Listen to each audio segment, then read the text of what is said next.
hari Minggu. Salam sejahtera buat kita semua dimanapun kita berada. Kiranya Tuhan akan memberikan kepada kita kekuatan, kesehatan, baik tubuh jasmani kita, teristimewa kehidupan kerohanian kita. Kita akan membaca firman Tuhan pada pagi hari ini yang terambil dari Ulangan 6 ayat 4 sampai dengan ayat yang kelima. Firman Tuhan berbunyi demikian. Dengarlah hai orang Israel, Tuhan itu Allah kita, Tuhan itu Esa. Kasihilah Tuhan Allahmu dengan segenap hatimu dan dengan segenap jiwamu dan dengan segenap kekuatanmu. Sampai sekian pembacaan firman Tuhan. Saudara, tema hari ini adalah kasihilah Tuhanmu. Ketika kita membaca saudara-saudara, Ulangan pasal yang ke-6 ini, kita lihat sedikit latar belakang atau konteks yang sedang terjadi pada saat itu. Ada dua hal penting di dalam bacaan ini yang ingin saya ajak kita untuk melihat bersama-sama. Saudara, yang pertama, di dalam Ulangan pasal 6 ini adalah satu peristiwa di mana Musa menjelang kematiannya. Dia sudah melayani orang Israel, di tengah-tengah orang Israel kurang lebih berada 40 tahun ketika umat Tuhan keluar dari Mesir. Dan saat ini mereka berada di penghujung menjelang kematiannya Musa. Kemudian Musa akan memberikan satu tugas, memberikan satu nasihat sebelum orang Israel memasuki tanah Kanaan yang dijanjikan oleh Tuhan kepada orang Israel lewat Ishak, Yakub, semuanya saudara-saudara, bahwa satu saat mereka akan memasuki tanah Kanaan itu sendiri. Nah, sebelum mereka memasuki tanah Kanaan itu saudara, bacaan yang barusan kita baca bersama-sama tadi memberitahukan kepada kita seperti ini. Dengarkanlah hai orang Israel, Tuhan itu Allah kita, Tuhan itu Esa. Saudara, ayat ini mengandung arti bahwa Allah Israel satu-satunya Allah. Tidak ada ilah-ilah lain. Jadi Allah Israel yang sudah memimpin orang Israel keluar dari tanah Mesir, yang sudah menolong mereka di dalam perjalanan mereka menyeberangi Laut Tiberau, dan menyaksikan bagaimana Tuhan menghukum musuh mereka orang Mesir dan menelan mereka hidup-hidup di Laut Tiberau itu. Kemudian di dalam perjalanan mereka di padang gurun saudara, Tuhan menyertai mereka. Musa menasehatkan dengan tegas, dengarkan hai orang Israel, Tuhan itu Allah kita, Tuhan itu Esa, satu-satunya Allah yang patut disembah, yang patut menerima penghormatan itu adalah Allahmu. Kemudian perintah yang kedua, kasihilah Tuhan Allahmu dengan segenap hatimu dan dengan segenap jiwamu dan dengan segenap kekuatanmu. Nah saudara, Ulangan pasal 6 ayat 1 sampai ayat yang ke-9 ini, orang Israel menyebut dengan Shema. Nah, Shema ini saudara-saudara sama dengan pengakuan iman rasuli yang kita bacakan setiap minggu saudara. Aku percaya dan seterusnya. Nah, ini orang Israel harus diberitahukan, ini firman sangat penting. Shema ini mengandung arti saudara-saudara bahwa mereka harus mendengar dengan sungguh-sungguh firman Tuhan dan mentaati di dalam kehidupan mereka. Dan kalau kita perhatikan saudara, ini merupakan satu perintah penting yang tidak boleh diabaikan, yang harus dilakukan oleh orang Israel. Di dalam keluarga-keluarga perjalanan kehidupan mereka, mereka harus mentaati firman Tuhan ini. Saudara, karena pentingnya firman Tuhan, pentingnya Shema ini, dikatakan di dalam ayat yang berikutnya saudara, memberitahukan kepada kita, mereka harus mengajarkan berulang-ulang, terus-menerus kepada anak-anak mereka, memberitahukan bagaimana Tuhan itu Esa, bagaimana mereka harus mengasihi Allah, memberitahukan berulang-ulang. Saudara perhatikan, waktu mereka berada di rumah, Mereka harus membicarakan tentang ini. Waktu mereka berada di dalam perjalanan, mereka membicarakan tentang bagaimana mengasihi Allah. Waktu mereka berbaring, waktu mereka bangun. Bahkan dikatakan saudara-saudara, harus mengikatkan sebagai tanda pada tangan mereka. Harus itu menjadi lambang di dahi mereka. Saudara, di dalam ibadah orang Israel, orang Yahudi, ini sangat terkenal, mengenal ini saudara.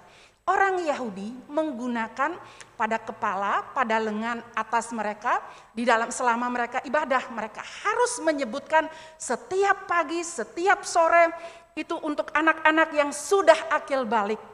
Saudara, ini disebut ya phylacteria. Itu ada kotak yang terbuat dari kulit, dan di dalam kotak itu ada kertas-kertas kecil atau lipatan-lipatan yang menuliskan tentang bagaimana mengasihi Allah. Kemudian kalau boleh saya jelaskan secara sederhana. Saudara, itu untuk apa? Supaya mereka ingat, ada di tangan diikatkan, ada di dahi ditempelkan, supaya mereka mengingat. Saudara, tradisi hal ini sudah menjadi tradisi ribuan tahun orang Yahudi taat dan menganggap menggunakan alat ini sebagai perintah yang sangat agung, yang sangat sakral. Mereka lakukan hari lepas hari, bertahun-tahun. Itu yang menjadi sudah kebiasaan mereka. Mereka sangat tahu apa yang harus mereka lakukan. Nah saudara, kalau kita melihat di bagian lain, karena begitu pentingnya Shema, pentingnya mengasihi Allah, mereka harus menuliskan pada tiang pintu rumah mereka. Ya, begitu masuk ke rumah, belum buka pintu sudah tertulis itu tentang Tuhan itu esa. Kasihilah Tuhan Allahmu. Itu sudah ada di depan pintu rumah-rumah orang Israel atau orang Yahudi. Bahkan di pintu gerbang mereka. Saudara, kalau sebuah pintu gerbang, kita melihat saudara-saudara, di pintu gerbang biasanya ditulis seperti ini. Selamat datang di desa mana. Selamat datang di kota mana. Tetapi di sini saudara bukan selamat datang. Tetapi Shema itu ditulis untuk apa saudara? Ada di tangan, ada di dahi, di tangan diikatkan, kemudian ada di ambang pintu rumah, kemudian ada juga di pintu gerbang begitu masuk. Saudara, supaya orang Israel tidak melupakan Allah. Orang Israel tidak memegang Alkitab seperti kita. Orang Israel tidak memegang gulungan-gulungan kitab Taurat seperti yang hanya dipegang oleh para imam-imam saja. Jadi Tuhan yang kedua itu, yang pertama supaya mereka tidak melupakan Tuhan. Yang kedua, ini sangat mengagumkan saudara. Nanti saya akan jelaskan, Tuhan ingin berelasi dengan umatnya. Ini sungguh-sungguh mengagumkan. Tuhan berpesan kepada orang Israel supaya kamu tidak melupakan Tuhan. Memangnya saudara-saudara, sebelum mereka memasuki tanah Kanaan, apa yang terjadi? Kenapa mereka bisa melupakan Tuhan? Saya akan mengajak kita untuk melihat gambaran tanah Kanaan yang akan mereka duduki, saudara. Di dalam firman Tuhan memberitahukan kepada kita ya gambaran ini, maka ini ayat 10 saudara. Maka apabila Tuhan Allahmu telah membawa engkau masuk ke negeri yang dijanjikannya dengan sumpah kepada nenek moyangmu, yakni Abraham, Ishak dan Yakub, untuk memberikan kepadamu kota-kota yang besar dan baik yang tidak kau dirikan. Saudara, orang Israel akan memasuki tanah Kanaan, mereka tidak perlu lagi membangun kota. Mereka memasuki tanah Kanaan, saudara perhatikan bagian terakhir. Kota-kota besar dan baik yang tidak kau dirikan. Kemudian yang berikutnya saudara, rumah-rumah penuh berisi berbagai-bagai barang baik yang tidak kau isi. Mereka sudah masuk rumah baik, rumah besar, tidak perlu diisi lagi, bukan rumah kosong. Tetapi saudara di sini memberitahukan barang-barangnya sudah ada dan barang-barang yang baik. Yang berikutnya sumur-sumur yang tidak perlu kamu gali. kebun-kebun anggur yang kebun-kebun dan kebun-kebun zaitun yang tidak kau tanami. Dan apabila engkau sudah makan dan menjadi kenyang, maka berhati-hatilah saudara. Maka berhati-hatilah supaya jangan engkau melupakan Tuhan yang telah membawa kamu keluar dari tanah Mesir, dari rumah perbudakan itu sendiri. Saudara, ketika saya membaca bagian ini, saya merenungkan saudara. Kenyamanan, kecukupan, kelimpahan masuk tanah Kanaan harus berhati-hati supaya tidak melupakan Allah. Itu pesan.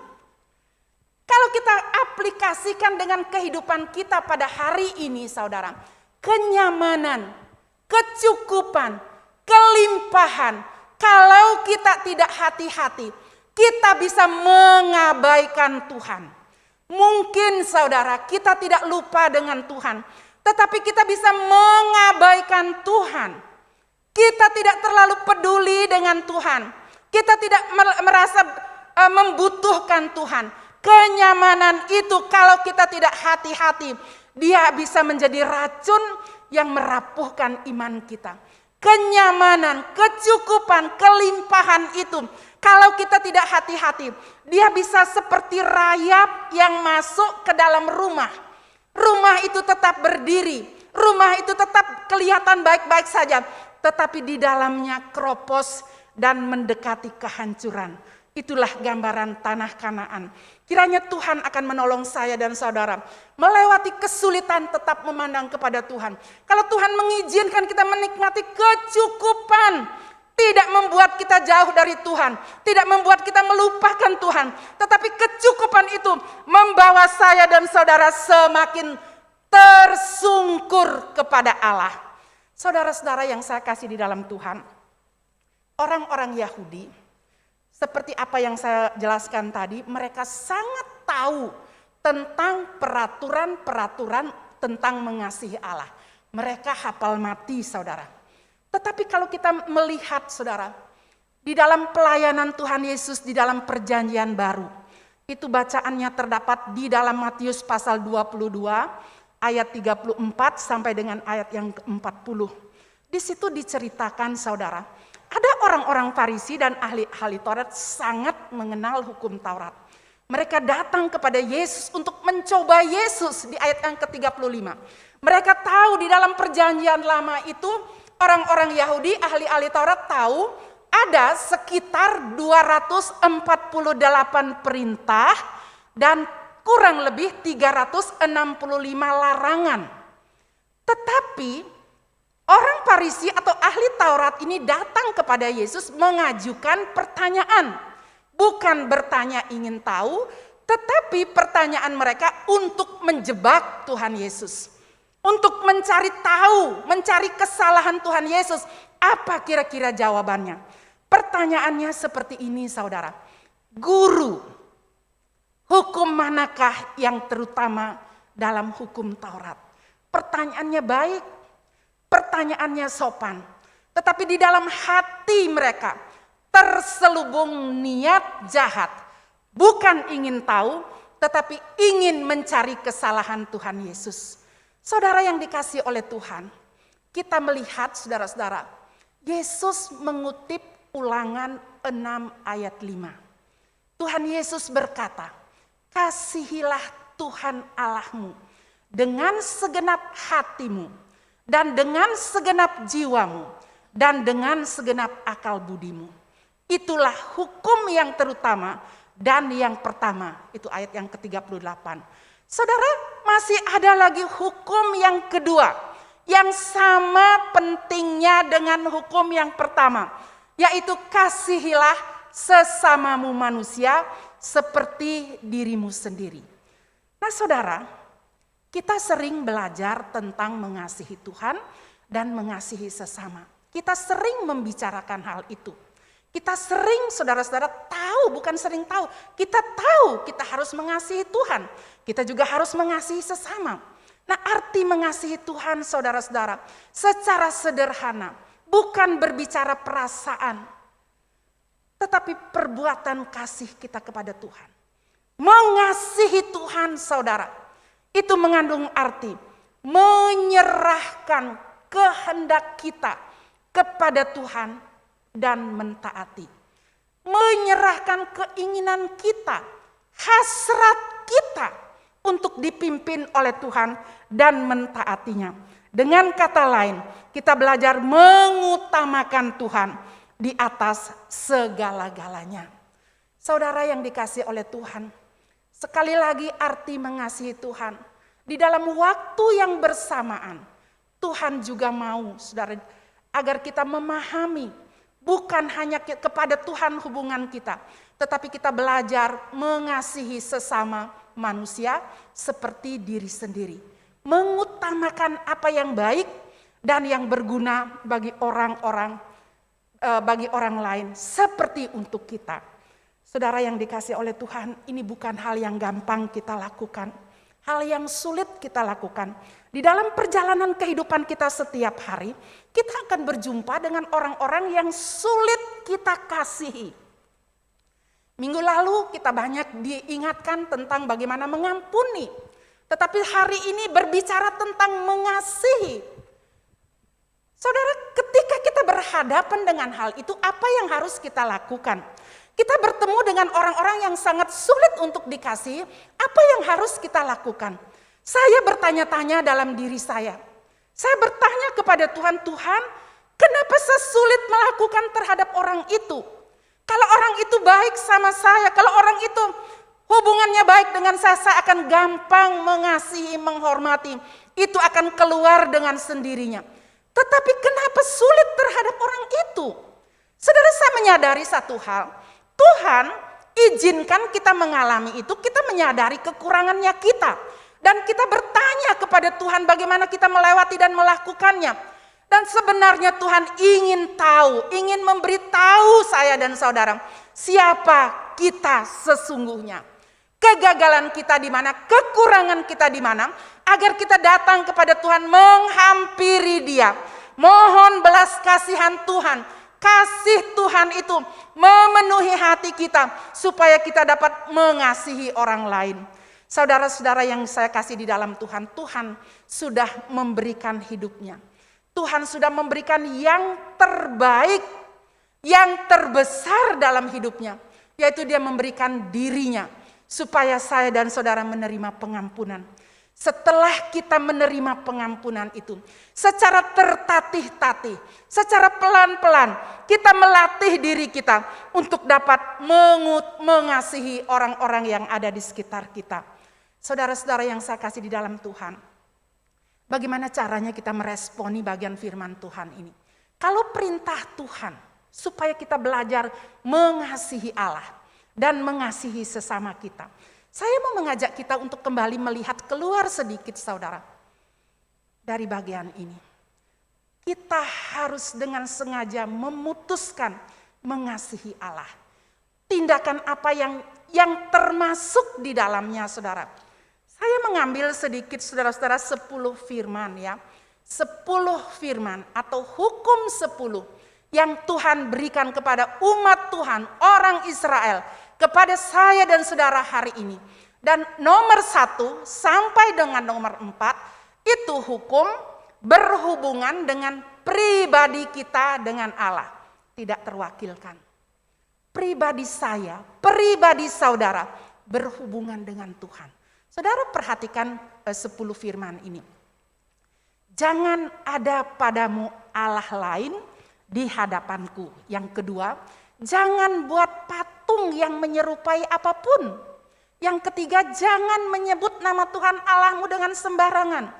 Ingat dan kuduskan hari Sabat. Dari keempat hukum ini, saudara-saudara, dari keempat 10 firman ini berhubungan dengan pribadi saudara dengan Tuhan.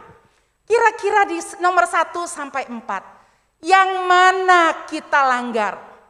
Yang mana kabur dari hidup kita? Jangan ada padamu Allah lain di hadapanku. Jangan buat patung, mungkin saudara tidak buat patung. Tetapi saudara, banyak kali saudara, ada hal-hal yang menghalangi kita, yang kita anggap nomor satu dalam hidup kita. Misalnya uang, misalnya kedudukan, misalnya harta. Dia mendapat betul perhatian kita, kasih kita, mengikat kita di hadapan Tuhan. Saudara dan saya harus memohon belas kasihan Tuhan agar dapat menjadikan Tuhan satu-satunya pribadi yang kita andalkan, yang kita hormati di dalam kehidupan kita. Saudara, hukum yang kelima sampai dengan ke-10 itu berhubungan dengan orang lain. Hormatilah ayahmu dan ibumu. Janganlah membunuh, jangan berzinah, jangan mencuri, jangan mengucapkan saksi dusta tentang sesamamu, jangan mengingini barang sesamamu manusia. Saudara, ini berhubungan dengan orang lain. Di dalamnya, kalau disimpulkan, kalau diambil menjadi satu kalimat, kita harus mengasihi orang lain. Termasuk menghormati orang tua, termasuk tidak membunuh, tidak berzinah, dan lain sebagainya. Saudara, itu gambaran sedikit yang kiranya akan menolong saya dan saudara.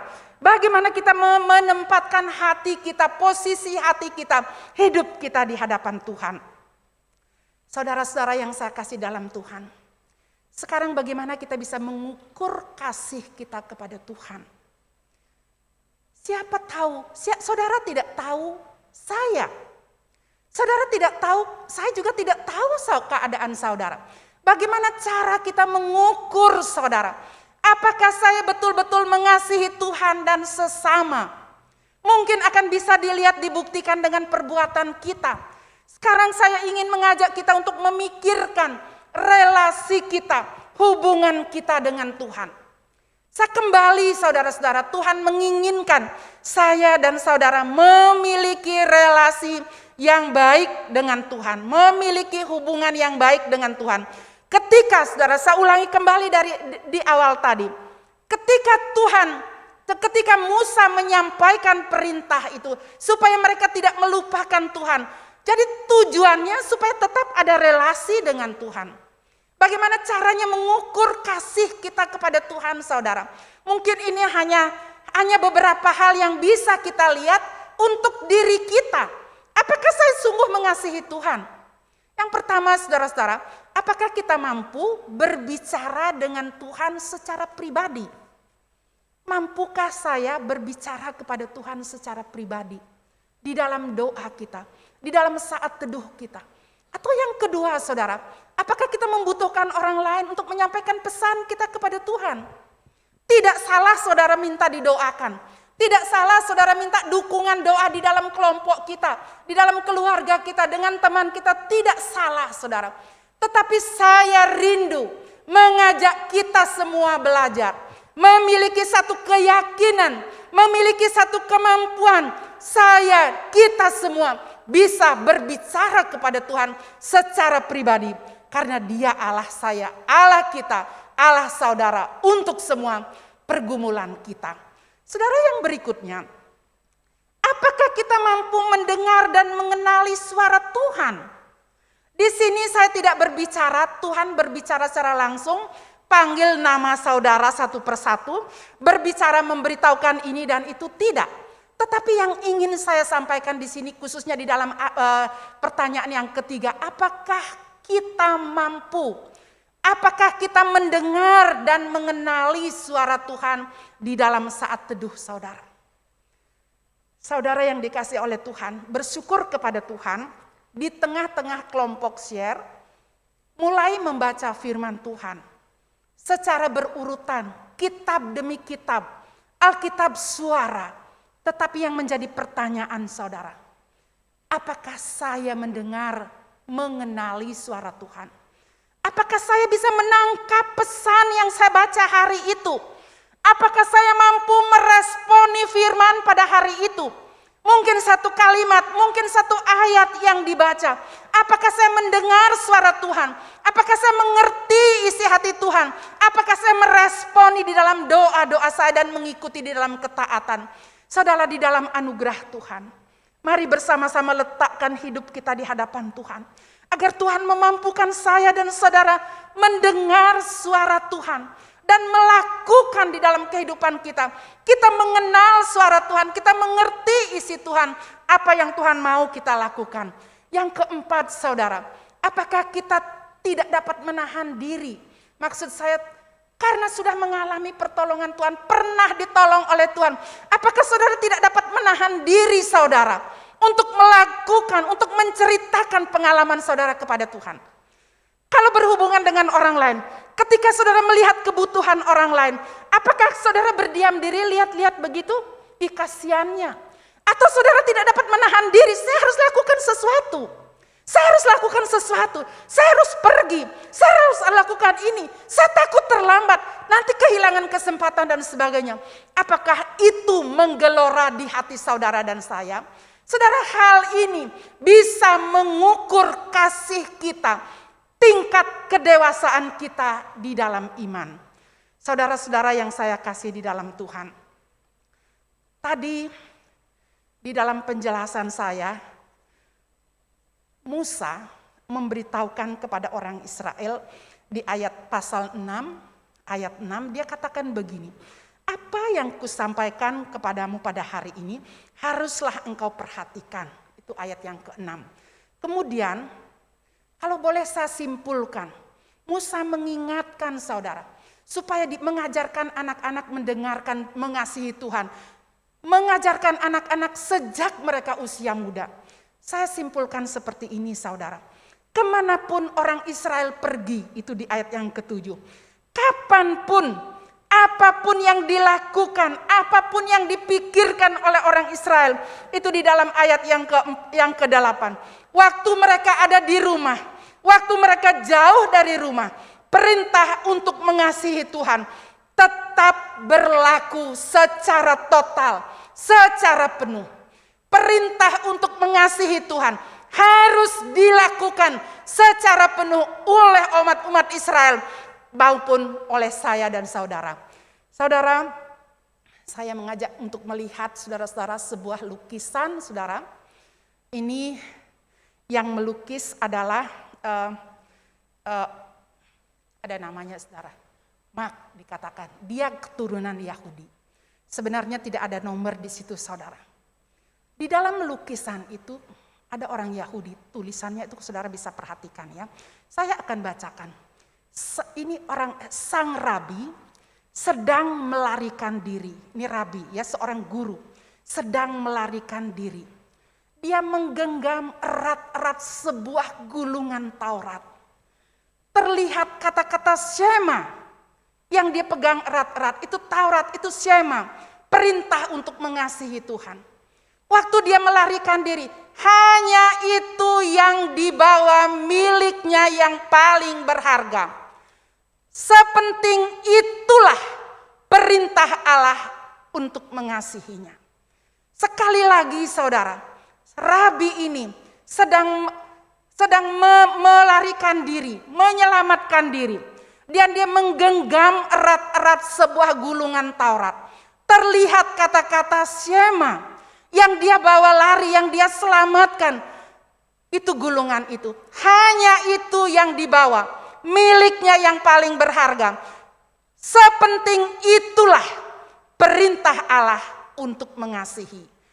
Saudara-saudara yang dikasihi oleh Tuhan, hubungan kita dengan Allah seharusnya merupakan hal yang penting, paling berharga dalam hidup kita. Harta karun kita, sukacita kita, milik kita yang paling bernilai, yang tidak layak dipertaruhkan atau tidak boleh hilang dan tidak boleh digantikan dengan apapun. Saudara, di dalam anugerah Tuhan, saya rindu di tengah-tengah situasi sulit, kita mengingat Allah yang telah memimpin saya dan saudara sampai hari ini. Ada banyak pengalaman yang Tuhan izinkan untuk kita lewati, tetapi Dia tidak pernah meninggalkan dan melupakan kita. Maukah saudara-saudara bersama dengan saya melatih diri kita? Bagaimana kita memandang Taurat itu? Bagaimana kita memandang relasi dengan Tuhan itu begitu penting? hubungan kita dengan Allah seharusnya merupakan hal yang paling berharga dalam hidup kita. Itu harta kita, itu sukacita kita, itu milik kita yang paling berharga, yang perlu kita perjuangkan bagaimanapun caranya. Saudara-saudara yang dikasihi oleh Tuhan, bulan depan gereja akan mengadakan doa berantai, saudara. Saya tidak tahu relasi kita dengan Tuhan seperti apa. Sepenting apa kita lihat hubungan kita dengan Tuhan. Sepenting apa kita melihat firman Tuhan itu bagi saya dan saudara. Saya mohon maaf kalau seringkali kita banyak berdalih, saudara. Saya tidak ada waktu, saya sibuk, saya lakukan ini. Mari ingat saudara-saudara, di dalam satu hari Tuhan berikan kita 24 jam untuk kerja, untuk istirahat, dan untuk melakukan yang lain. Di dalam satu minggu 24 jam kali 7 hari. Kita ibadah 1 jam, kelompok share 1 jam, kebaktian doa kadang-kadang 45 menit, kurang lebih 1 jam. Dalam seminggu, sebagai wujud kasih kita, dapatkah kita menghadiri, melibatkan diri kita bersama-sama di dalam ibadah, di dalam kelompok share, di dalam doa? Mungkin saudara kita punya alasan, saya sibuk, Bu. Banyak kerjaku, sibuk saudara. Beranikah saudara katakan kepada Tuhan, Tuhan saya sibuk. Saya tidak bisa ibadah. Saya tidak bisa ada hadir kelompok share. Saya tidak bisa hadir di dalam kebaktian doa karena saya sibuk. Kalau saudara lakukan kepada saya, sampaikan kepada saya. Mungkin saya akan senyum, saya katakan, oh ya semoga tetap sehat. Tetapi beranikah kita mengatakan hal itu kepada Tuhan? Kalau Tuhan katakan, saya sudah berikan hidupku bagimu. Saya sudah berikan segala-galanya bagimu. Tuhan minta saudara-saudara relasi. Makanya dia berkata kepada orang Israel, Musa berkata, hati-hati waktu engkau sudah makan dengan kenyang, supaya engkau tidak melupakan aku.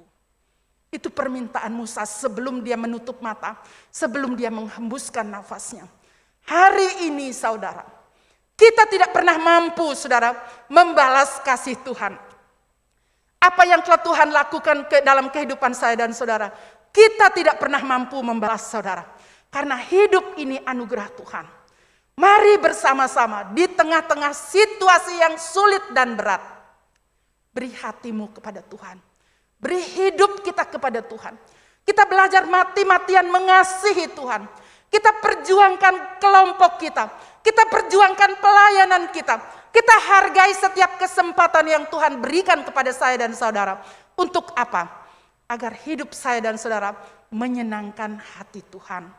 Saudara-saudara yang dikasih oleh Tuhan, bila perenungan kita pada pagi hari ini memberikan saya dan saudara kekuatan. Mungkin saudara berkata, banyak masalah Bu, banyak pekerjaan Bu, belum ini belum itu. Ingat, Tuhan sudah memimpin orang Israel keluar dari tanah Mesir, memasuki tanah Kanaan. Dia juga sudah memimpin saya dan saudara. Allah yang hidup, yang perlu kita sembah, yang perlu kita hormati.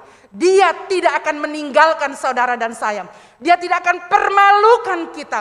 Mari letakkan hidup kita, pengharapan kita kepada Tuhan. Biarlah tahun ini menjadi tahun anugerah.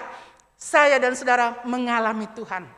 Sekali lagi, berdoalah saudara-saudara untuk bulan depan. Berdoa buat diri saudara. Tuhan, saya mau berbagian di dalam doa berantai. Saya mau mengalami Tuhan. Saya mau melihat penyertaan Tuhan. Agar ada kesaksian-kesaksian yang bisa kita saksikan buat orang-orang yang membutuhkan Tuhan. Ada banyak orang membutuhkan anugerah Tuhan. Persiapkan diri saudara di dalam semua kesempatan dan pelayanan yang Tuhan percayakan. Mari kita berdoa. Bapa yang ada di dalam surga, kami datang di hadapan-Mu pada pagi hari ini mengucap syukur karena Engkau memberikan kami kesempatan untuk mengenal-Mu Bapa. Dan Engkau merindukan sebuah relasi. Engkau merindukan sebuah hati yang mengasihi-Mu, hati yang bergantung kepadamu. Tolonglah kami Bapa, seluruh jemaat-Mu, dimanapun berada. Engkau taruh di dalam hati kami hati yang mengasihi Engkau. hati yang takut akan Engkau, sehingga Engkau dipermuliakan Bapa. Ini doa kami. Demi nama Tuhan Yesus kami berdoa dan bersyukur kepadamu. Amin.